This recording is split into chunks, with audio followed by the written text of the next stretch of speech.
Live one day at a time, one night at a time, because this is your job. Everybody meet my grandma, Eileen Snaadt.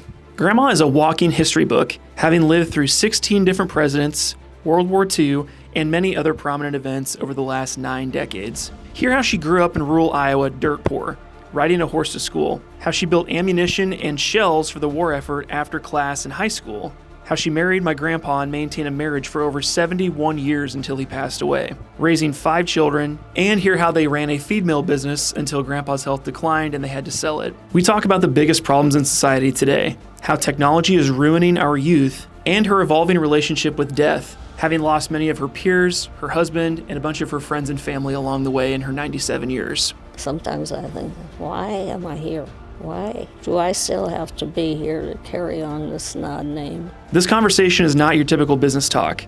However, I really hope you enjoy hearing her experiences and what 97 years of life has taught her. There are some great takeaways from this episode. I think people outside of just my family are going to really enjoy this one, and I'm really excited that it's going to be in the catalog for years to come. Without any further ado, let's jump in. What's going on, everybody? My name is Ryan Snaadt. It rhymes with odd, and you're listening and watching the Rhymes with Odd podcast, the Iowa-focused business and personal development show for people just like you. Today, we are taking the show on the road. We're usually in the studio, but today we are going down to Southeast Iowa, my hometown in West Point, to interview my Grandma Eileen Snaadt. So, Grandma, welcome to the show. I feel weird asking, but this is probably your first podcast, right? Certainly is. Okay, very good. So, thank you so much for taking the time to kind of hop on. I think it'll be a fun conversation, kind of talking through like everything you've experienced in your life. Because you're how old now? 97 young years. There you go, 97 years young. So I think it'll be fun to kind of hear the things you've lived through, experiences you've had, and kind of shed some light on all the things you've experienced in your life. So I think it'll be really fun to chat today. So very cool. So, before we kind of jump in too far, I would say you kind of had an interesting life because you married grandpa and had many, many years of marriage and children and grandchildren and great-great-grandchildren. There's probably multiple greats. For people that you might just be meeting on the street, how would you like introduce yourself? Like what's a little bit about who you are and what you do? Who I am? Well, I would say I'm a down-to-earth person. I love family. I love nature. And this sounds funny to my kids, but I love nature. And I always thought that it would be fun to have a nature place as a family thing. But that never materialized. So I guess I'm just a normal person with normal ideas and normal. Very cool. No, I love it. I think we'll have to talk more about this nature thing. We have to get Dad and some of the kids in, like maybe build you a log cabin out in the woods or something. Give you a bird watching area or something fun to do. What kind of nature stuff did you dream about doing years ago? Well, Don didn't, but I did. I just thought, let's have a hiking place. Kids, when they grow up, we can all go hiking. And I don't know, Don wasn't into it too much, so it didn't materialize. Sure.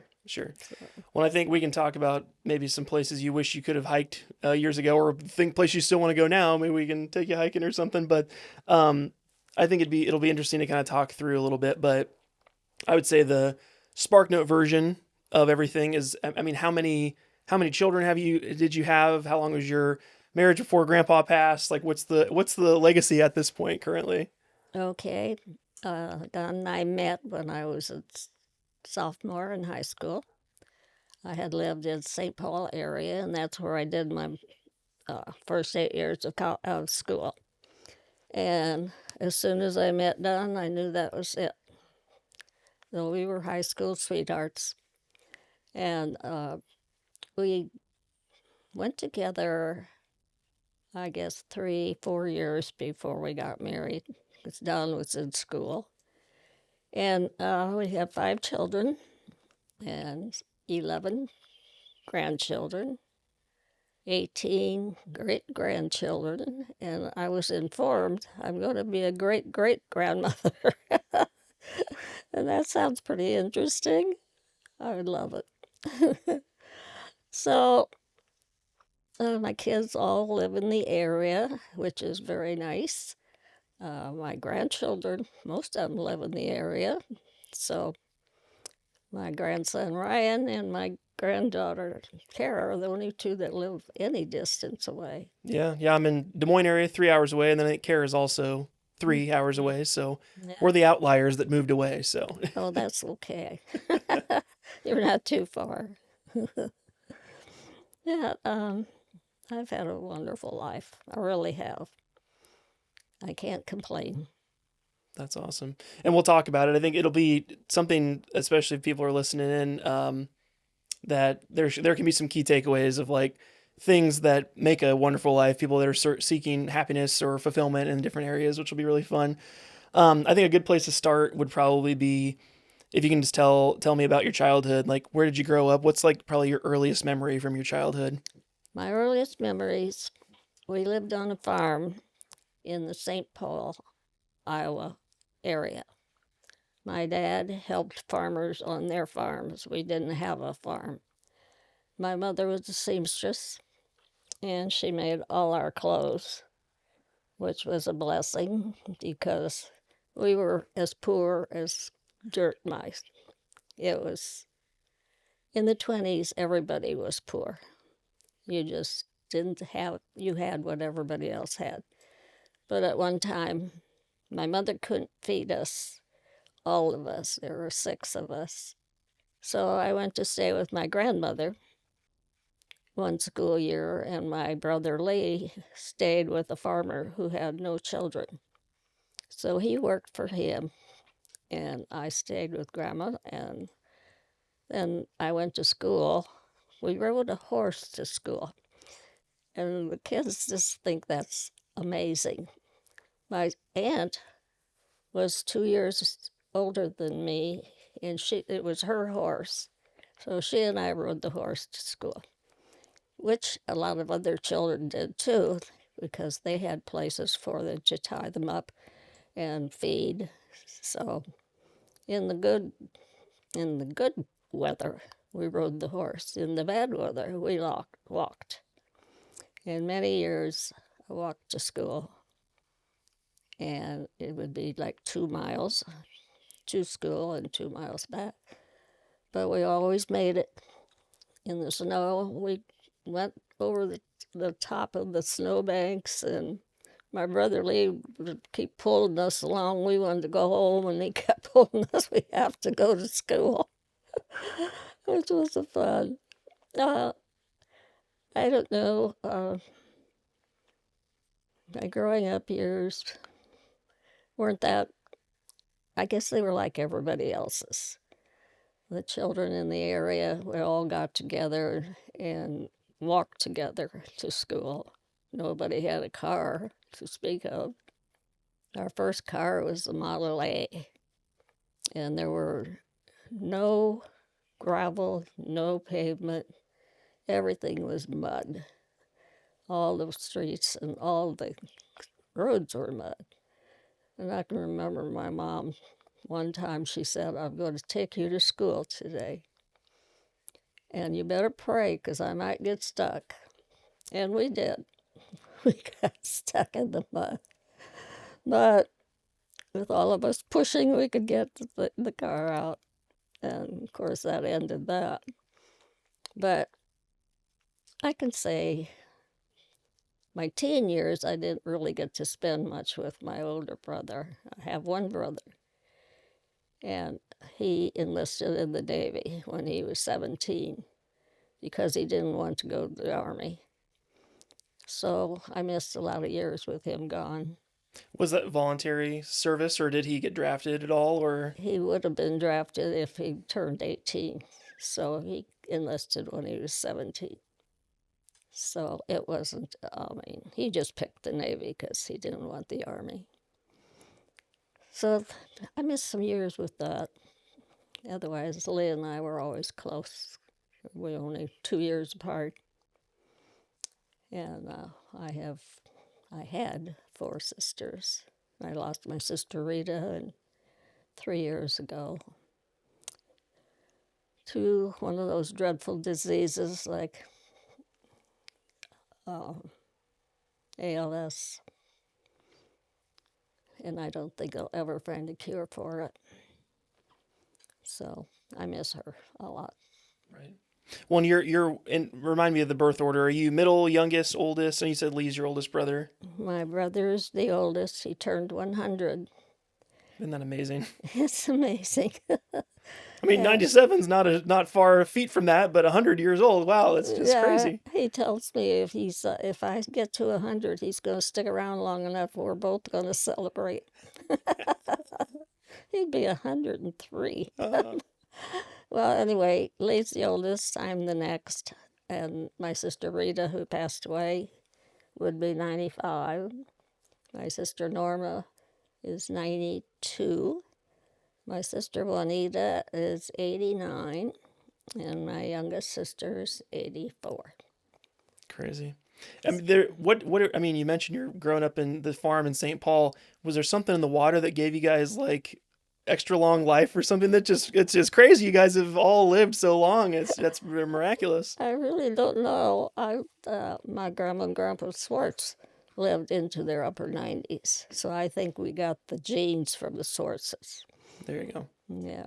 Well, I think probably the biggest question I would think most people would have is like, is there a secret to living longer? Is there some like diet exercise regimen? Is there some cream you're put like what is there some secret sauce to doing it, I guess? Well, I don't know.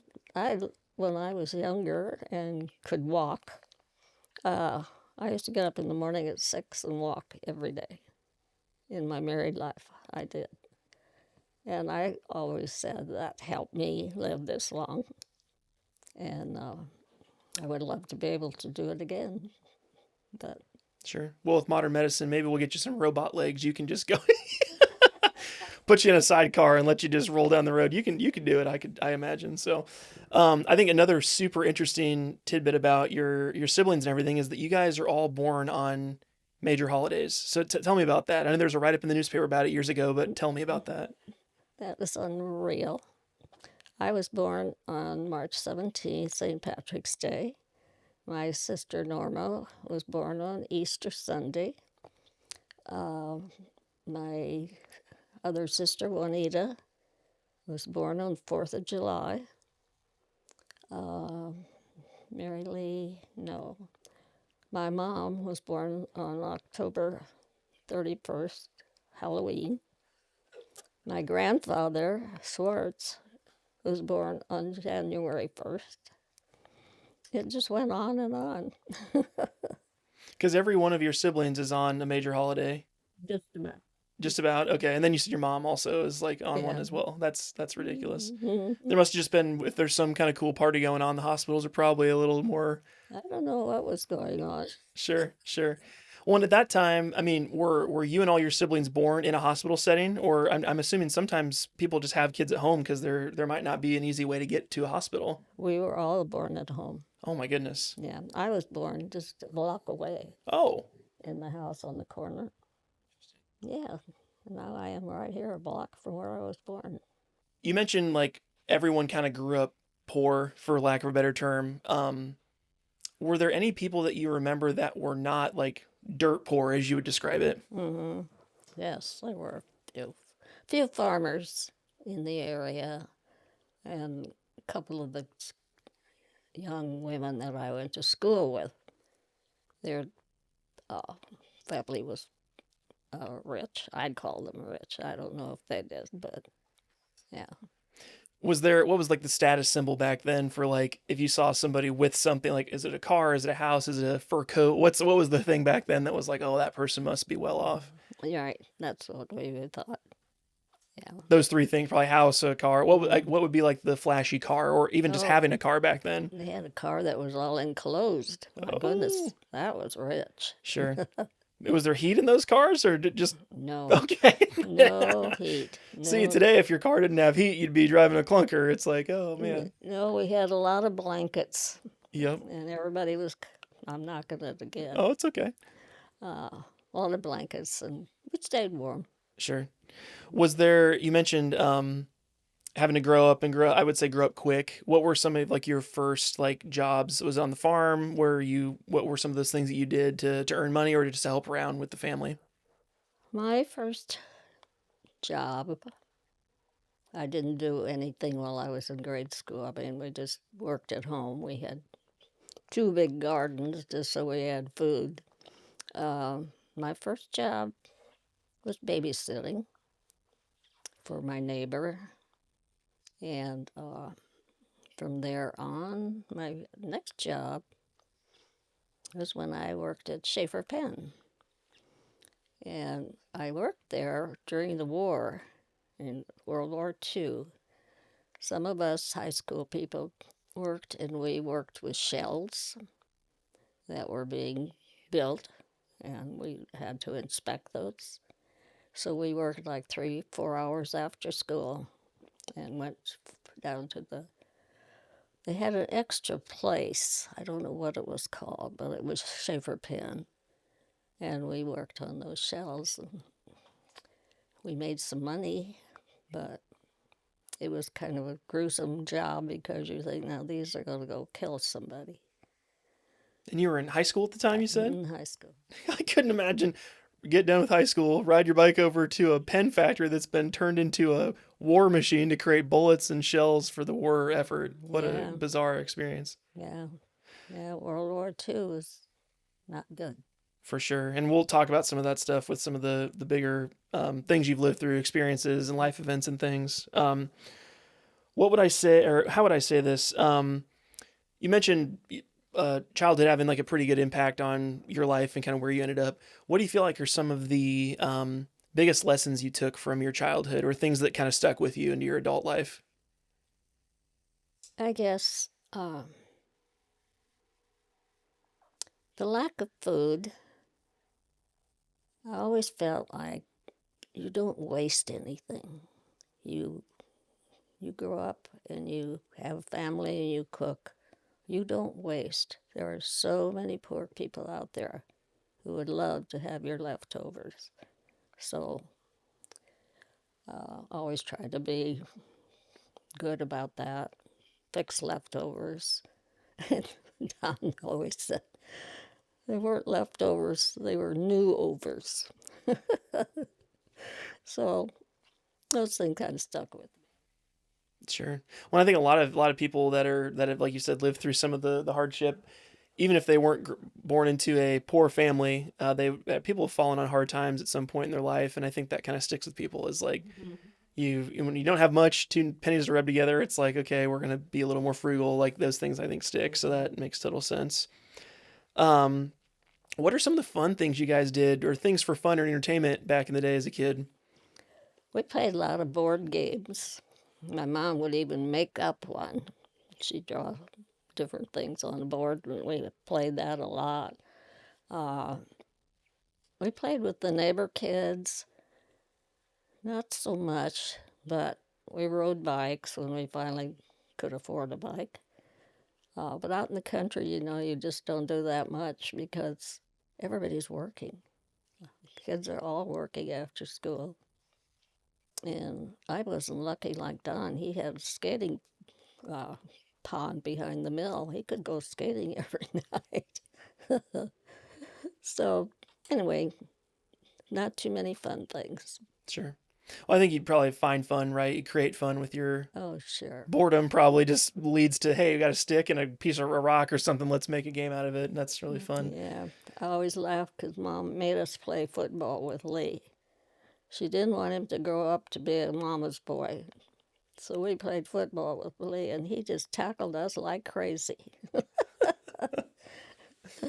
That's So we funny. didn't think that was too good. Was that difficult for Lee to try to protect all his younger sisters? Were there any times where you guys were getting picked on at school, or some boys came causing you trouble, and Lee's got to come No, not be a mama's boy and come protect his sisters? no, he never had to. No, we never had any pick on people, in school. That's the thing that's going on now. I know my grandson was picked on quite often, but I guess it's the times. I don't know. Sure. Well, I think, especially back then, I don't think people had much time for that stuff because they're busy working all the time or trying to figure out how they're going to get food. It's a different, when your needs are different, you don't have time for those things. You don't have time to be Mhm. mean or rude because you're just trying to make Mhm. money to feed your family. Get home and get your studies taken and then help out with whatever their jobs are. And a lot of the farmers had a lot of work for the kids yet, after they got home. Did you, when you grew up, did women typically work outside of the home at that time, or was it just a matter of like you said, everyone needs more money, so anyone can do any job at that time? Right, but not like a full-time job. Not until we were probably in high school were any of the kids uh, doing a lot of jobs. Probably most just part-time, wherever we could find it. But that was wartime, so Because you were born in what year? 1928. Okay. Because the World War II time would have been the 30s, right? Or late 30s, early 40s. So you'd Mm-hmm. have been 10, 15, something like that? I was about 13, 14. Okay, gotcha. What was the do you vividly remember that war, and what was World War II like from your perspective, or what do you remember of it? What I remember is here it is back to food again. Uh, Everything was rationed.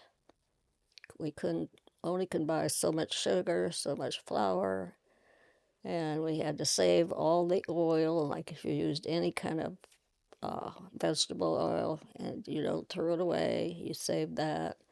All that was collected for the war effort.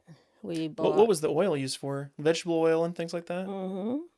They used it. I don't know what they really did with it, but um, you could only have, I don't know how many gallons of gas, just enough to get you to work and back.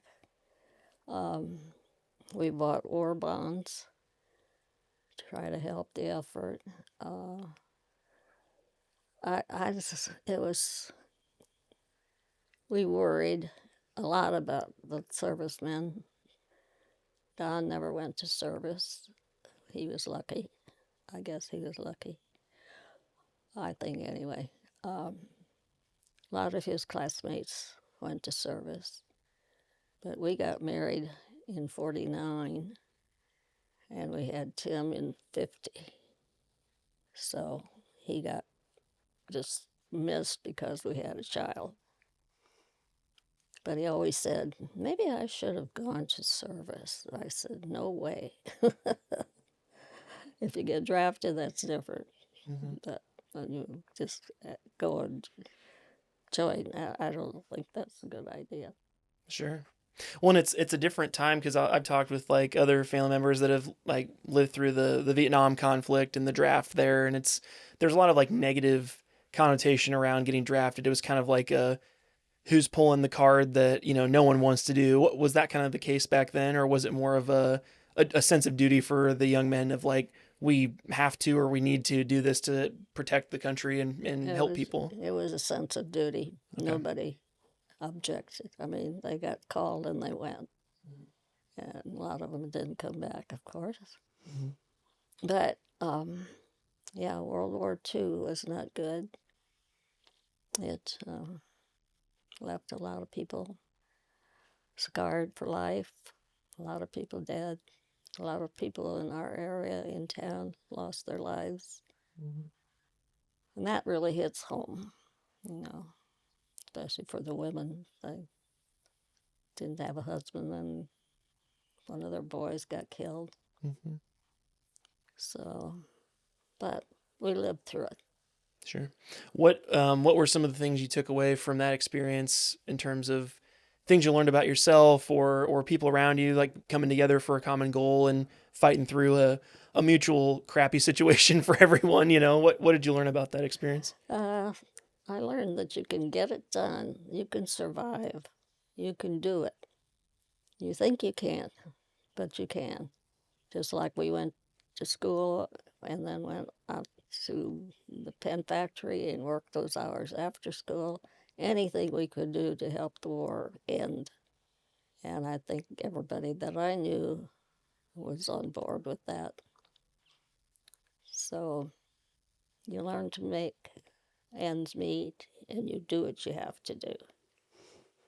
I love that. Well, I think it's, and most people probably think, oh, in like the Midwest, you're kind of insulated from things. But I mean, like you said, it's like every single town, the entire country is working together to try to absolve it, get it over with. So Mm-hmm. that's a huge piece. We've talked about a man that's had a major impact on your life. We haven't really addressed it yet, but Grandpa, talk to me about, when did you first meet Grandpa? I met him first day I went to school in West Point after we moved from St. Paul. It was my sophomore year. And that was it. There you go. Story's over. No, I love it. What was your first impression of Grandpa? Was he goofy, funny, handsome? What was kind of your first Oh, impression of he him? always had a joke. He was, and some of his jokes were really funny, but he just loved people. That's one thing I thought. He really likes people, and he did all his life. I uh, I admired him. He was a lone boy in that family too. He had 4 sisters, and of course he had an older brother who died, and he was like 12, I think, when he passed away. And so his family was a lot like ours. We did a lot of things together. I remember his sister, one of his oldest sisters, Bernice, was such a fun person. And she and Don were very close. They both were funny. They could have fun with anything. And I really missed that with my brother. But anyway, That's awesome. How did you guys first initially connect? Did he approach you and tell a silly joke or something? How did you guys first like have a first conversation? oh, well, since I was new in town, and it was in August, I guess, when we moved from St. Paul to West Point, uh, one of his friends was throwing a party. And so I was invited, and that's how I got to meet him and all the other kids that ended up in my grade. We played some kind of games. I can't think what they were. It was a board game. There was like 7 of us, I think, or 8. And Don would always either try to renege or stop the game or whatever he could do to make fun. And I just thought he was a great guy. I fell in love with him. That's awesome. What was your guys' first date? Do you remember? Did he ever formally ask you out on a date after that? Yes, he did. Our first date, we had a cinema in West Point. So he asked me one night to go to a movie.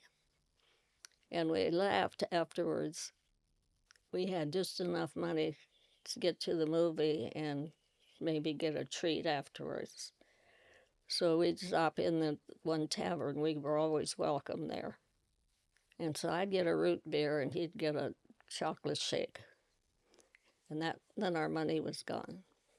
So we always had to budget our dates, which was okay.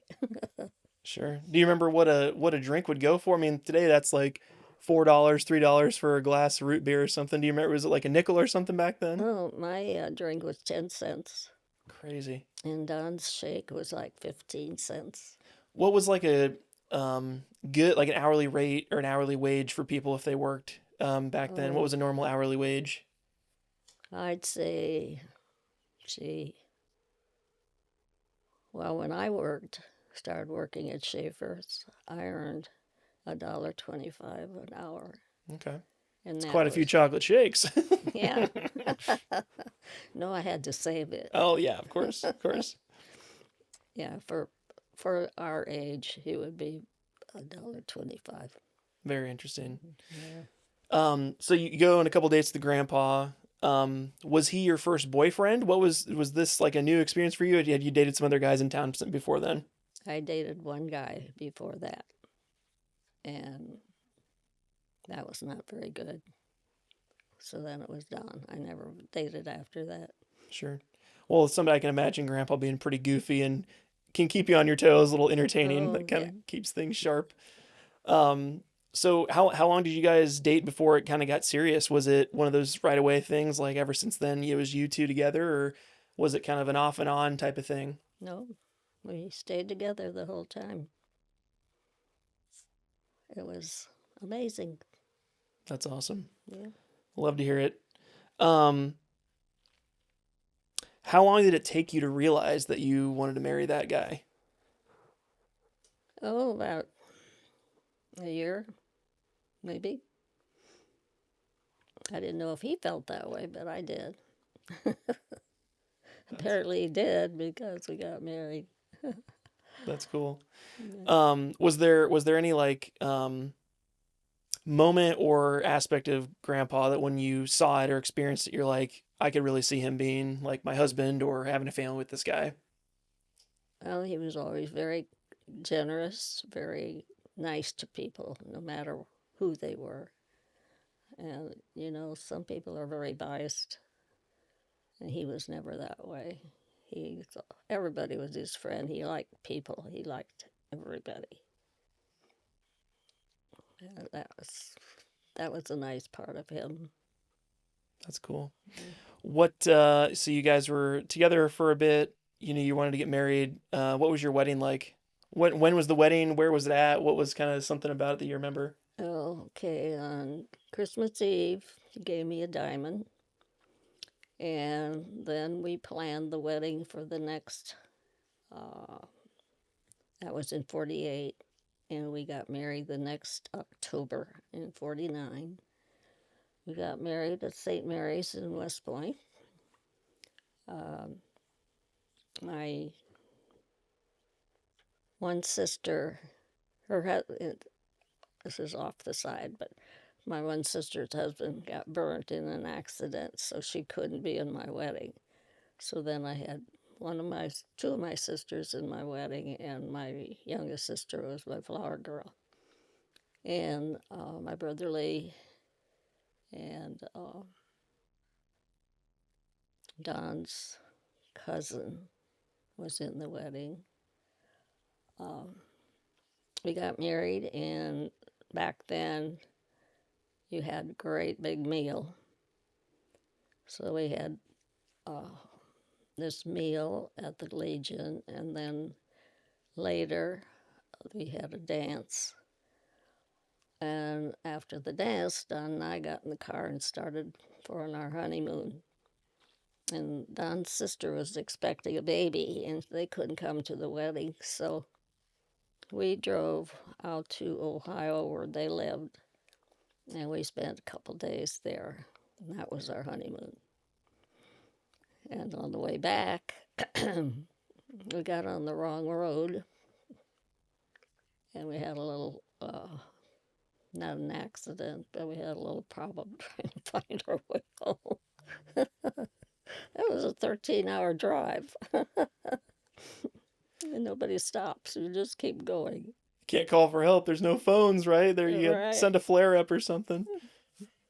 Was it like, okay, I guess I'm in this for the long haul with this guy. I've got to deal with the good and the bad, the getting lost on a road trip and stuff like that. Mm-hmm. Yeah, that's funny. I'm sure Grandpa could keep it light, like keep it funny, keep it Oh, lighthearted, yeah. not be too serious about things. He said, we'll just keep going. We'll come out somewhere. And how old were you guys when you got married? I was 21. Don was 20. Okay. Had he already gone to college then for school, or did he go after you guys had gotten married? He was already in school. Okay. Yeah. Because I'm assuming school didn't take as long back then. It's No, probably like a he went 2 year. 2 years. Yeah. Okay. Very cool. Did your guys' parents and families all approve? Were there any people anyone had to wow or woo or convince that this was a good marriage and nobody was against it at all? Well, there was someone against it. Don's mother. She did not want us to get married. That was her boy, and he's young. And Don's dad was very nice about it. He said, they'll do fine. And I think, well, we did. 71 years. I think maybe a lot of people thought we were too young. And I think we were too young myself Mm-hmm. when you think about it today. Sure, sure. No, I think it's interesting though because then you have that kind of moment where you decide if the people or the opinions of others are what you're going to take on, or if you're going to stand on your own 2 feet. Was there something about your demeanor, or just was Grandpa's mom just like it's just her boy growing up and she wasn't ready for that yet because she thought he was too young? Yeah, she wasn't ready to give him up yet, especially since she lost Leroy, the oldest boy. Mm-hmm. I think that was hard for her. I can imagine. What was it in an accident, or did he get sick, Leroy? He had leukemia. Mm. Yeah, and the funny part, and it's not really funny, but Don's dad died of leukemia also. And so we were always worried because it was following the men. So we had, and Don's nephew died of leukemia. So I was really worried about my boys and Don, but none of those got it, thank goodness. True. That makes total sense. Um, as you guys continue through your marriage, what are some aspects of his personality that always made you smile? Well, I just found a birthday card the other day that Don made for me. I've been 39 for all my life, and on it he said, Happy 39th, Eileen. We've had a wonderful life, and it's all your fault.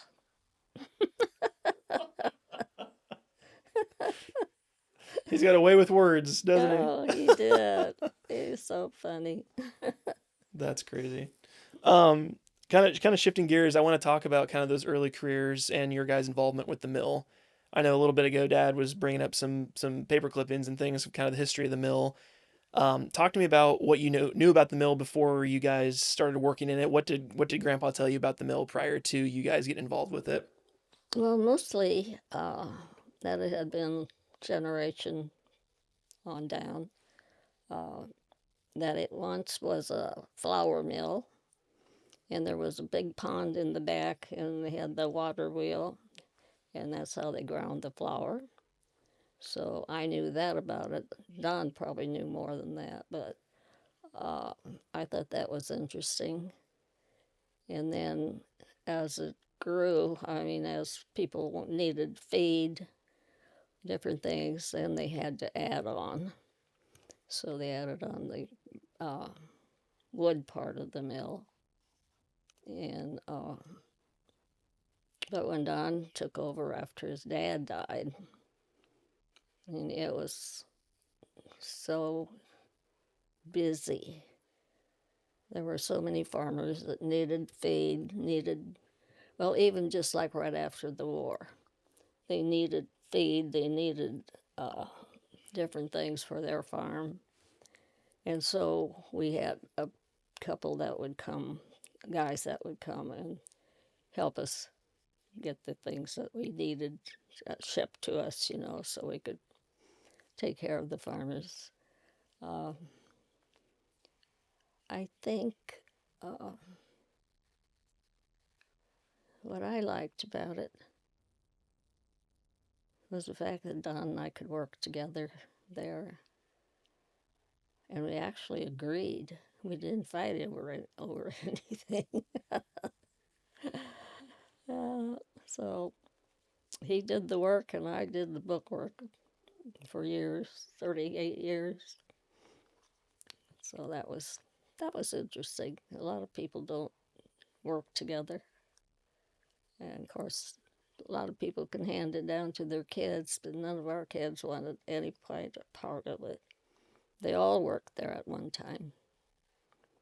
Tim and Rod, Doug, Deb did some book work, and Jan swept up the dust. Maybe that's why they were a little reluctant to get into it. They're like, we've done all the grunt work. I don't know if there's any upside to this, you know. That's funny. Um, what was the biggest the operation ever got? Did you guys have a bunch of employees, or was it just the family operation, just you and grandpa and the kids helping out? It was just a family. Okay. Hmm. Was there ever a time where you guys fell on hard times, or the business was struggling, or any the opposite side where it was like so good that you're like somebody's approaching you to like purchase it or anything like that? Any like highs or lows that you remember? Well, when Don had his first stroke, uh, we were to the point I just didn't know if we could go on or not. And Don said, "Yes, we can. We can go." And he had so much confidence in it that he made me feel like, okay, we can make this work. And we did until he had a heart attack. And then it was time to give it up. And of course, the kids didn't want it. And so we sold it to Lunenburg.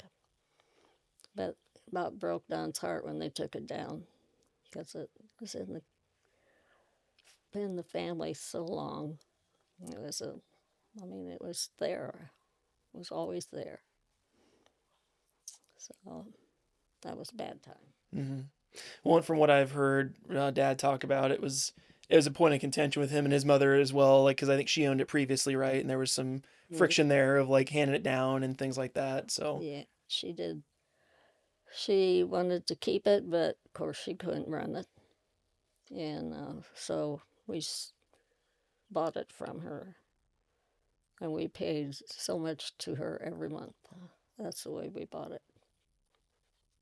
Which you do some years, sometimes you just don't have the money to buy it outright. So you do what you have to do. So that's how we got the mill for ourselves. when you mentioned it was multiple generations, I want to say the mill was one of the first businesses here in West Point, right? When it was first settled. Mm-hmm. Do you know anything about the history of that, or is that kind of past your time in terms of where it was started? No, I really don't know much about that. Rod does, uh, and of course Don did, but we never talked too much about that for some reason. I guess maybe I wasn't interested at the time, but It's all right. No worries. yeah, Some people, history is not their thing. I know yeah, Paige isn't that way. I like history, but Paige is like, who cares? So it's just different mm-hmm. strokes. So um, let's see here. What was your favorite part about working at the mill with Grandpa and the family? And that were some of the maybe not so favorite parts about working at the mill with the family. Well, the nice part was we could get home at the same time, which was good. And Don always came home for lunch. And of course, then I had to get home and fix it and go back to work. But I'd say just that we spent time together all that time. And you didn't have time to argue or whatever. You had work to do. So it was nice. That's awesome. Mm-hmm. Um, let's see here.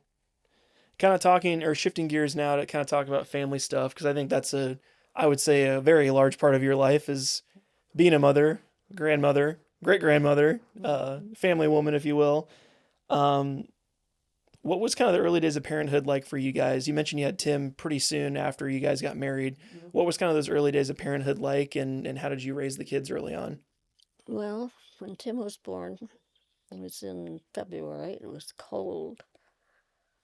I got him home, and I have always been cold in my life. I was born on a cold day, and I think I've been cold ever since.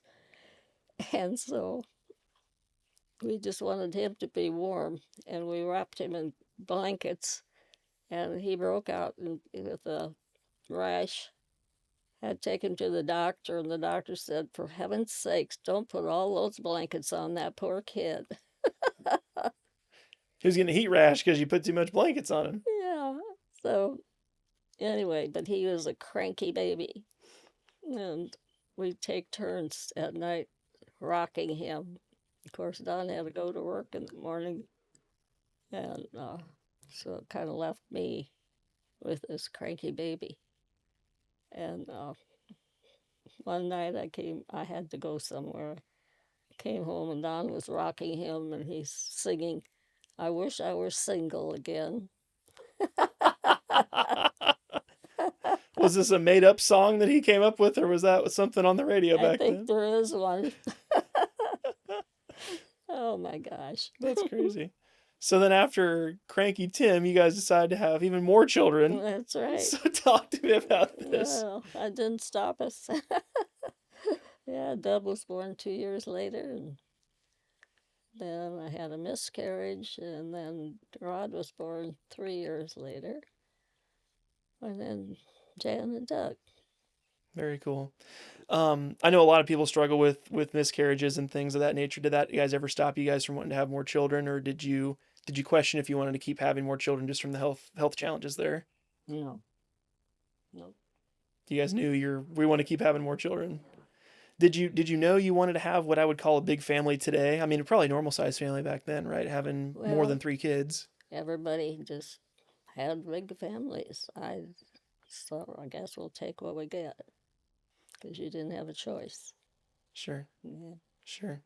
I know early on, like you said, you had multiple children. What were kind of the age gaps, or was there a point when you guys had Doug that you're like, okay, we're gonna be done, or was it just as many as God will give us type of approach on how many kids you guys wanted to have?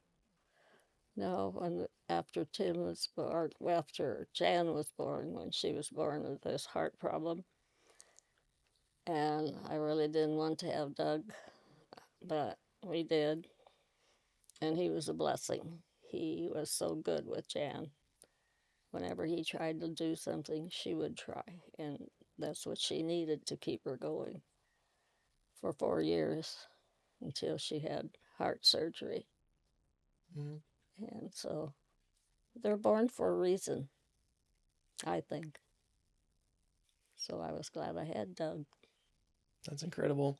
What I mean, and we can kind of take the 10,000 foot view of Jan's condition, but what did that teach you about being a mother, having a child going through such a hard time with their medical challenges and not knowing what the next day would bring with some of those things? Well, it taught me just to live one day at a time, one night at a time, because this is your job. You're a mother, you take care of them. That's incredible. Um, what were some of the memorable moments from the childhood as you're raising all the kids? Was there anything that sticks out that were funny memories or things that you're like, man, it's still, even all this time later, it still sticks in your head about the kids? Oh, well, we took him fishing one Sunday. Well, Don always went back to the mill on Sunday morning and did his order for the next week and whatever. But he came home and he says, "Kids, we're going fishing." Oh, Tim and Deb were so excited.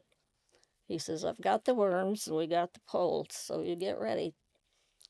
Grandma or Mom will pick some lunch. We'll have lunch out there by the pond." Okay, so we go. And I said, "Well, I'll put the worms on and Don can take the fish off." So the kids are all excited and they get their poles and get their lines out.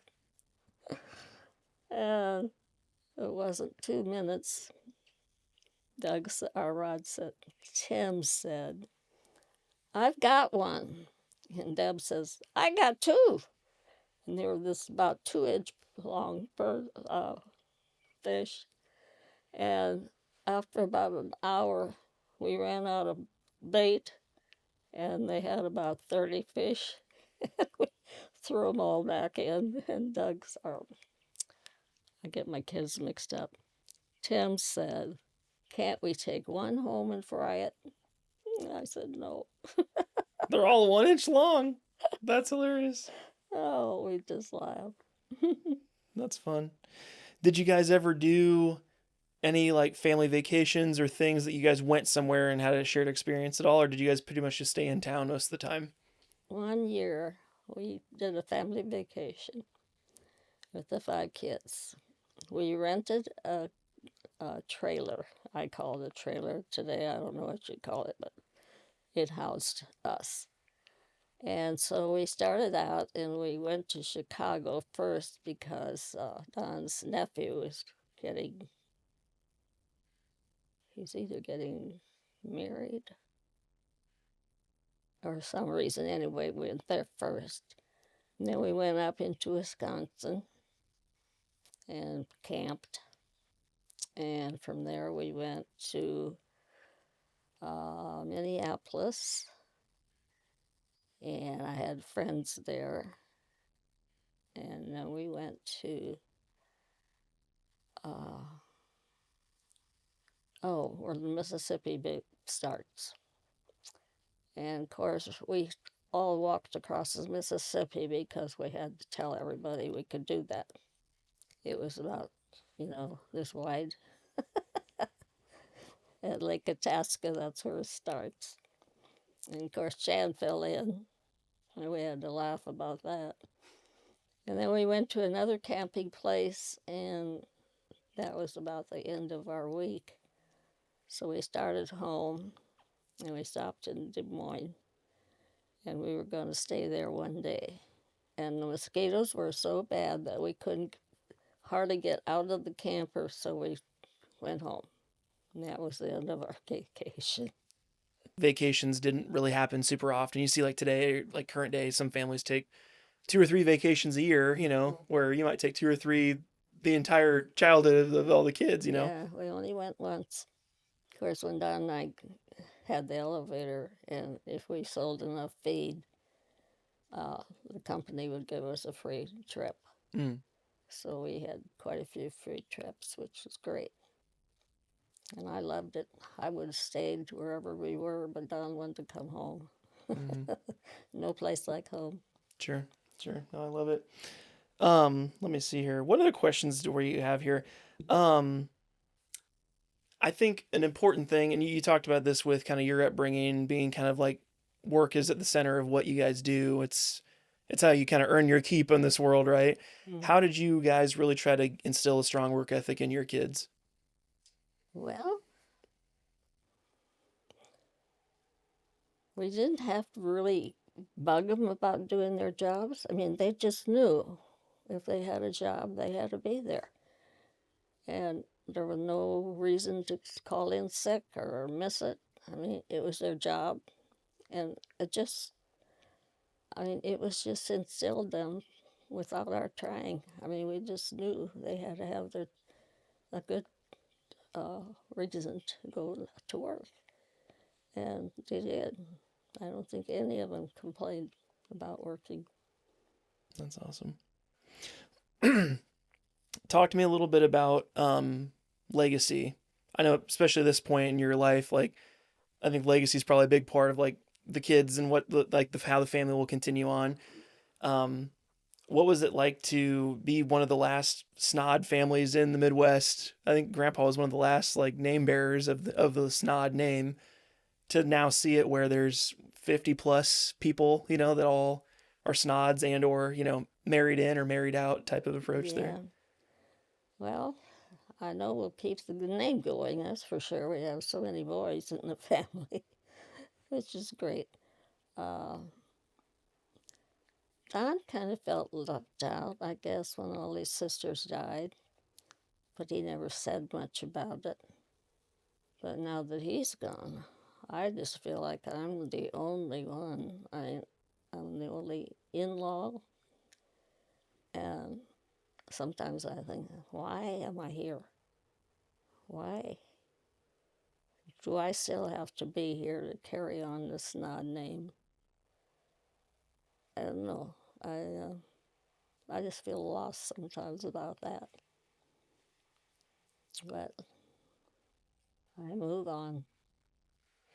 Do you feel like as you've thought about that more, have you come to a reason why you feel like you're still here and carrying that name? And it might, with the pros and cons of that as it comes with a lot of your friends and family passing on, have you come to a conclusion yet? I feel like I have to keep this family together.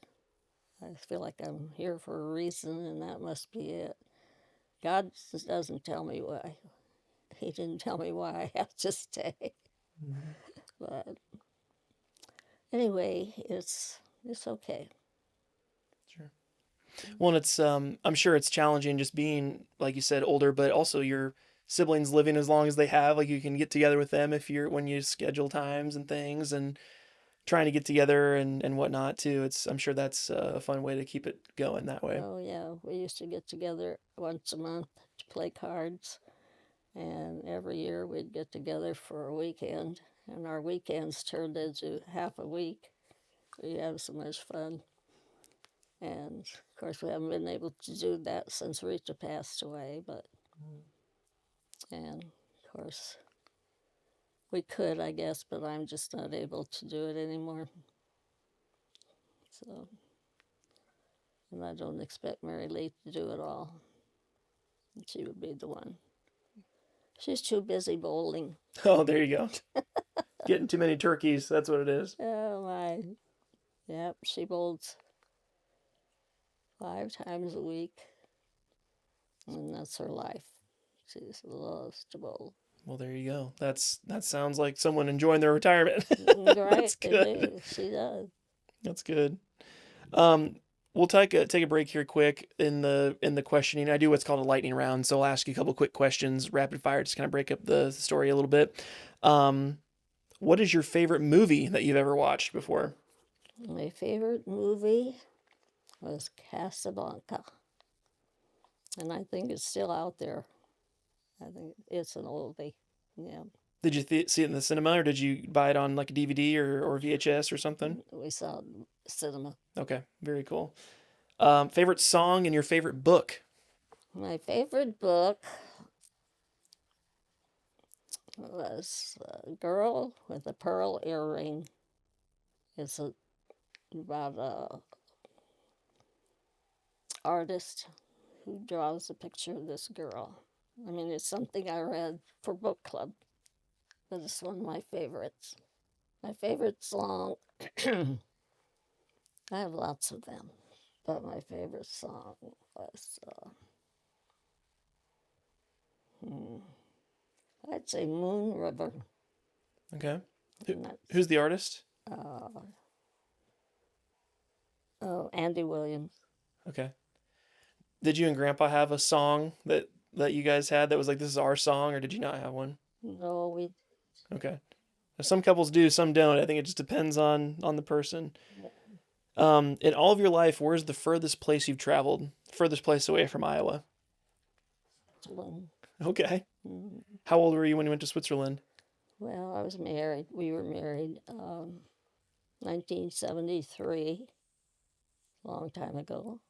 I can't think how old I was. Probably in my 40s. We had the kids. And I loved it. I'd love to go back. It's, of course, then we rented a car and drove into Germany because Don had relatives there that were living. So we spent 5 days with getting to know them, different families. That was a lot of fun. Then we went to, where did we fly out of? Amsterdam. Okay. So that was my European experience. Sure, sure. Yeah, I can only imagine air travel in the 70s probably wasn't what it is today. I've probably been like, there's a 50% chance we're not going to make it back. The plane will like fall apart in the sky or something. Yeah, it was my first time in an airplane, and And you guys chose Switzerland of all places. that was our that was what the trip we won. Oh, okay. All expenses paid. Okay. Was it like a radio giveaway or something? No, it was with our feed company. Okay. If we sold so many tons in the year, we could win trips. Okay. That's incredible. Switzerland trip. That's awesome. What is one fun fact that most people don't know about you? Fun fact?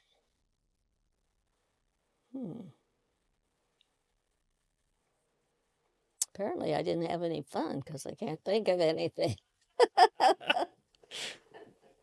I think it's okay if nothing jumps to mind. Some people are like, "Oh, I could play an instrument, or I could tap dance." Some people have weird hobbies or interests or fun. So maybe one will come to you as we're talking more. But Mm, um, kind of a funny thing or a weird thing would be you've lived through this big technology boom, going from when, like you said, electricity wasn't super common to where now people mhm. could not exist without it, or couldn't get down the street without GPS or phone or something like that. What type or what aspect of life do you feel like technology has ruined the most in your entire life that you've seen? That is ruined. Yes. It's ruined uh, our children's life. The internet, I think, has just done nothing good for the young people. They live on their phones. They live to be rude. They on their phones when they should have been listening. They can walk side by side on their phones and talk to each other. Why not talk to your sister or your friend? I don't understand it. Technology just means nothing to me. I mean, I just don't want any part of it, and that's not good, I guess. But But we could say that's your hot take is technology ruining social things. But I think I agree. I mean, I was born in '94, and yes, there was technology then, but it's like pre-internet, and then the internet's coming up in the '90s, and then it. So I've kind of seen a little bit of both sides, but I mm, can't imagine like the transition from the good stuff to the bad stuff. Is there any benefit from the technology boom that you've experienced, or the best thing that you like about the technology? I guess the best thing is the fact that we have telephones now that we carry with us. GPS of the cars, I think, is good because me and my sister get lost quite often. That's always good. Uh, yeah, there's some good in some of the things, and I know it's out there, and it's gonna keep getting better. I guess it's gonna grow. There's gonna be more wonderful things out there from technology, but I don't. I just like what I have. I just don't want to get involved. Sure, sure. Well, we just talked about Uncle Dave having a what was it, hip replacement 2 days ago. It's like even the that 30 years ago would have had you in the hospital for probably a month or something in recovery. Where now it's like same day outpatient. They send you home. It's kind of Yeah, right. crazy where the medicine's gone too. So Yeah, medicine has really expanded. Yeah. I know I had my knee done and I was home that afternoon, and it's just amazing. And so many things they can do that, uh, like on the tiny babies, they can have a heart transplant when they're just little babies, things like that. So that's wonderful. But I love it. Um, what is one type? Last question, of the lightning round. What is one type of clothing that has not gone out of style in the last 90 years? That's been like a classic thing that everybody still wears that they wore when you were a kid versus now. okay, I would say that would be 90 years. Well, we still wear pajamas. Yep. Nightgowns are kind of gone out. Yep. I think a lot of like shirt type things that Mhm. men and women both can wear. Sure. I think that's a lot. That's stayed with us forever. Sure. You see blue jeans and a t-shirt, I think, has been different variations, but it's pretty much the same. Yeah. That's interesting. Okay. Now you're done with the lightning round. Congratulations. You've passed the quick questions. Um, talking on the topic of technology, what was technology like in the 20s and 30s? You mentioned like cars were kind of starting to become a thing because Henry Ford invented the car in the 20s, I believe. So you guys would have been just kind of experienced, like you said, going from the horse to Yeah. a car. To the car. Uh, well, I guess. Well, finally we got roads that were paved and roads that were graveled, so we get better cars. So the technology back then wasn't very much. It was probably when they were trying to put something up in the sky that we had never heard of. That was one of the things that still boggles my mind, how that thing stays up there. Airplanes or space travel or both? Space. Okay. I just think, how can it stay there? it's, and I know why it does, but it's just not a thing I gotta ever figure out in my mind, and I probably never will. But yeah, space is something it is out of this world. Yeah, I don't know. I don't want to live up there though. Sure. Yeah, it'd be a little confined, a little tight up there. When did you get your guys' first computer? We never did get a computer. Okay. Don had a used one, and all he used it for was keep track of his records. We never ever owned one that was good, that we were connected with anybody. Never did. Did you guys just do all hand-drawn, handwritten records at the shop or at the mill? Mm-hmm. Okay. Yeah. Very good. Well, I'm glad somebody was keeping track of the books then. That'd have been That confusing. was my job. Yeah, gotta keep some good records. We talked about living through these major world events. We talked about World War II. What are some of the other major world events that you just distinguish or distinctly remember living through that you're like, wow, this is incredible or a crazy time? I lived under 16 presidents, and I thought, that's quite a few presidents. Back to Hoover. I was the first one in 29, and I was born in 28. And I just looked at that. I have a slip of paper with that on. I thought, that's a lot of presidents in 90 years. But I guess that's the way it is. Sure. Hoover is the only president from Iowa and sometimes regarded as the worst president in the history because of he was the president during the Depression, which is not a good look for a lot of people. So Yep, everybody thought he was a bad president. Yep. Yeah. So any other ones that stick out in your mind, like the JFK assassination, the Cubs winning the World Series, like any other ones? The big things, right? Yeah. The assassination was horrible. I mean, I couldn't imagine anybody shooting a president. You just don't do those things. Mm-hmm. And I don't know, we were gone out that weekend. We were in Des Moines. And when we heard the news, everybody at this convention sat on the floor and watched the whole thing. And that just made such an impression on my mind. That was the President of the United States. So, anyway, what else?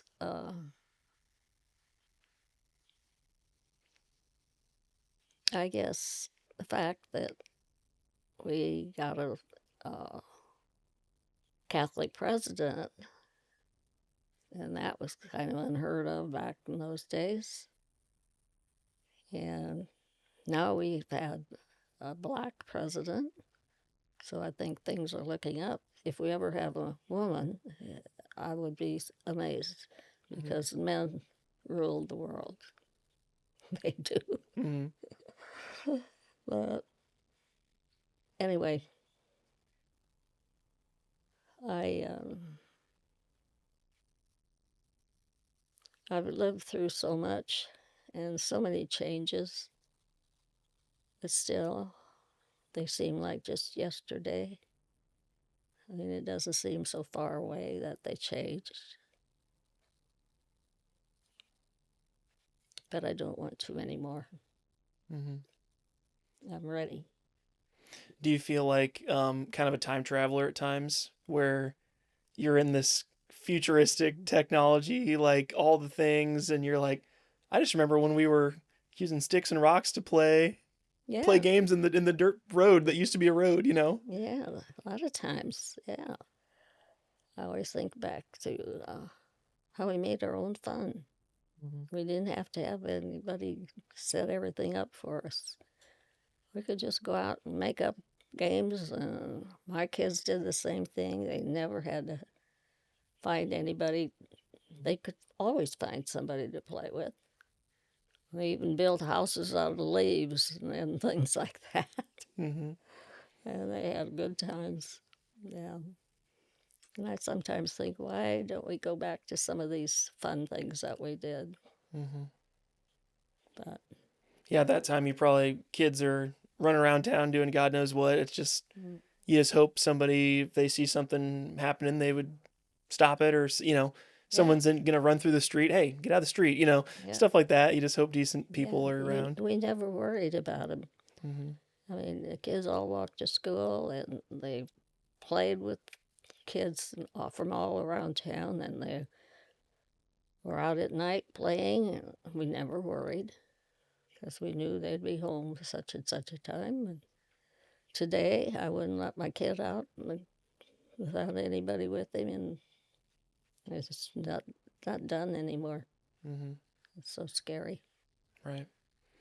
You mentioned the feeling like you've lived your life, and this is, you've experienced some of these things. Do you think about death very often? Do you, Yeah. what is that? Because a lot of people never think about it. It's like, It's never going to never happen. happened to me. Even that's like death and taxes, the only two things we're guaranteed in, right? Talk to me about your relationship with that thought and just kind of how you've processed it now you've gotten into your 90s. I never thought I'd live this long, for one thing. When Don passed away, I felt like I was deserted. You're supposed to take me with you. I mean, we did everything together. Why did you leave me? And so I keep telling myself, well, I'm here for a reason, but I don't know what it is. And I thought, I'm ready.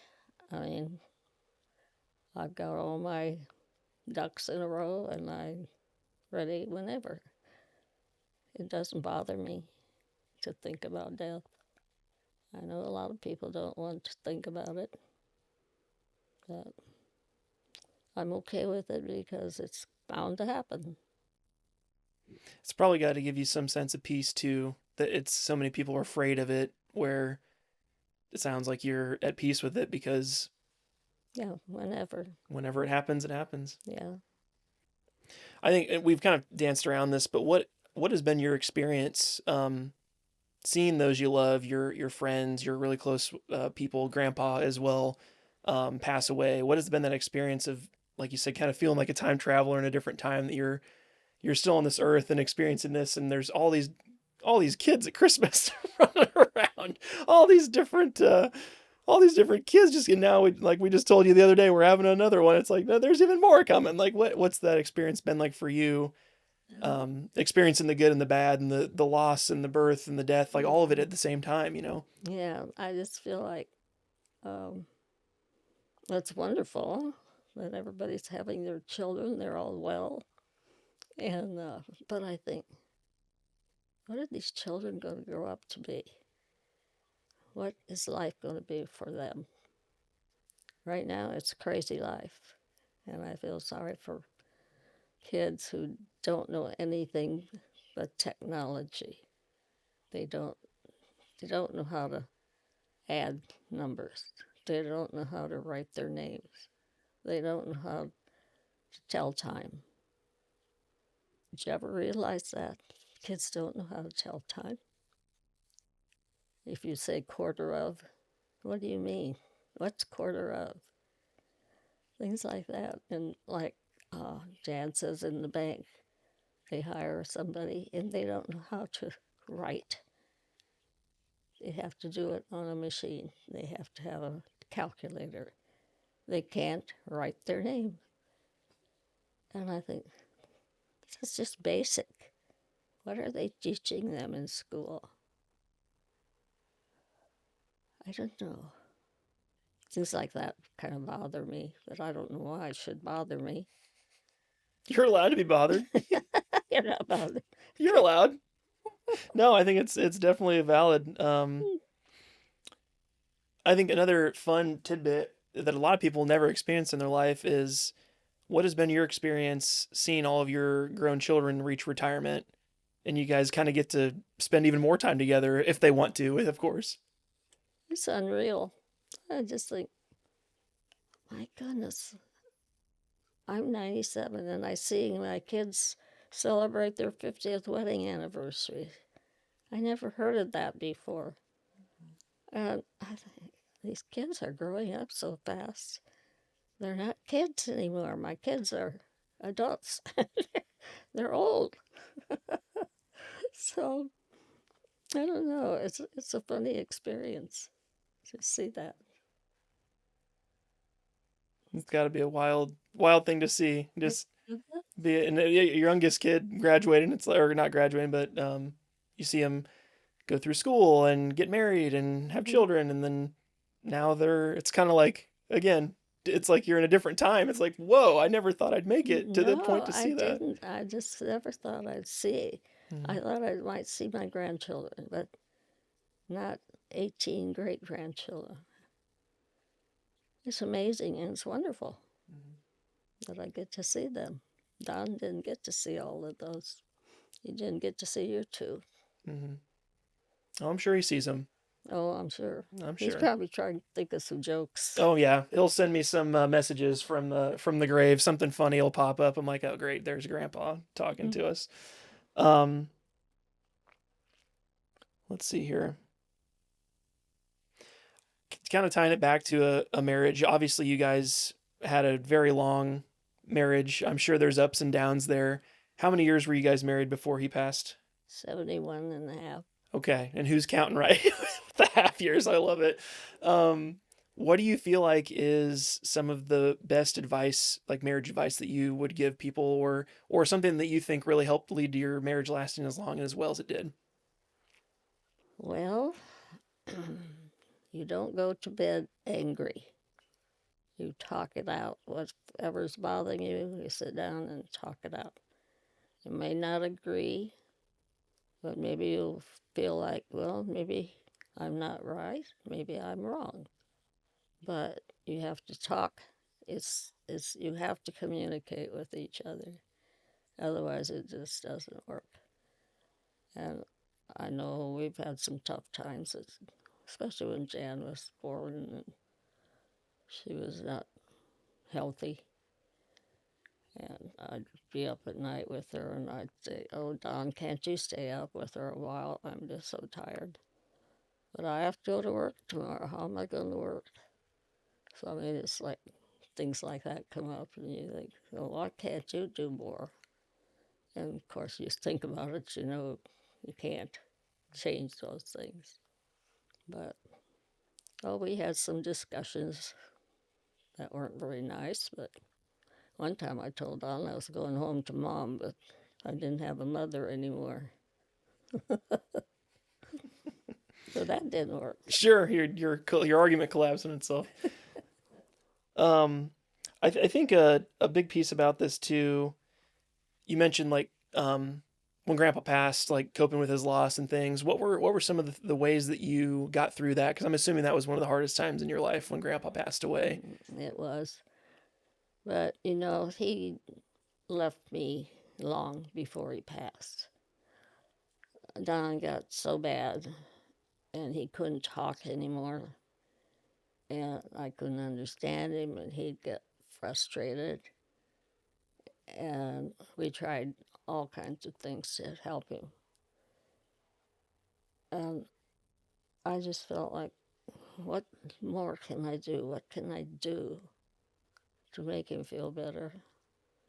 And finally, he just wouldn't try to talk to me anywhere. And I just felt like he's gone. I mean, he's not here anymore.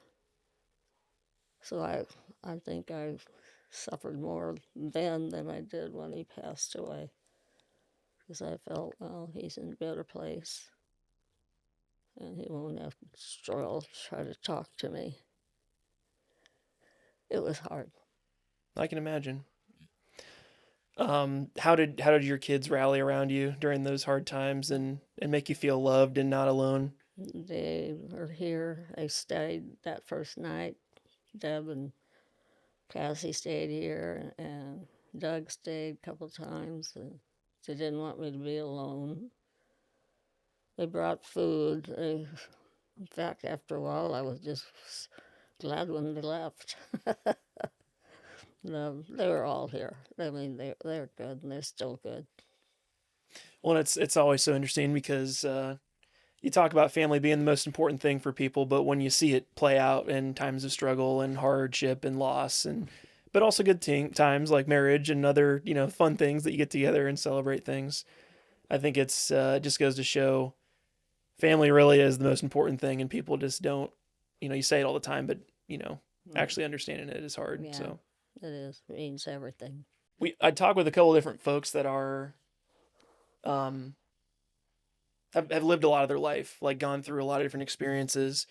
Now that you're at 97, do you have any regrets in your life or things that you regret looking back that you wish you would have done differently? Or if you could go back and talk to yourself years ago and give yourself some advice, what would that be? Well, make better decisions, I guess, on some things. I think a lot of things I would have done different when Don was sick. I just felt like I didn't do the right things. I would do better if I could go back. But I'd probably just do the same thing over again. That's the way it works. Sure. Getting in the DeLorean and be like, "Go away, future me. I know you're coming from the future or something." Right. Let's see here. If you did have a DeLorean and you could go back to yourself in probably I would say like mid to late 20s, kind of when you're early on in your adult life, would you have any like resounding advice to yourself that you feel like would really make sure that you ended up in this chair today an even happier woman than you are right now, even more fulfilled? I would say some of my choices back in my 20s weren't the best. I would do better on that. I would never want to go back, though, to my 20s. I wouldn't even want to go back to my 50s. I like it here better. Sure. I think, when you're growing up, you do a lot of stupid things, but you have to learn. So I guess it's all a learning experience when you're growing up and trying to find your way in the world. Sometimes that's hard. I love it. Any questions that I didn't ask you that you wish people knew more about you, or you wish that you could carry on, or a message you want to send to the family or to the world? Oh, I would like to say to my family, when I'm gone, please stay as a family. Don't break up like some families do. I want you all to be happy and do the things that make you happy and take care of each other and never leave one person out. Be together. You're a family and stay that way. I love it. It's beautiful. Great way to put a pin in it. Grandma, thank you so much for coming on the show and sharing all of your experiences from the last 97 years of life. What a crazy experience to live as long as you have and see the things you've seen. Right. It's been amazing. Well, thank you so much for your time.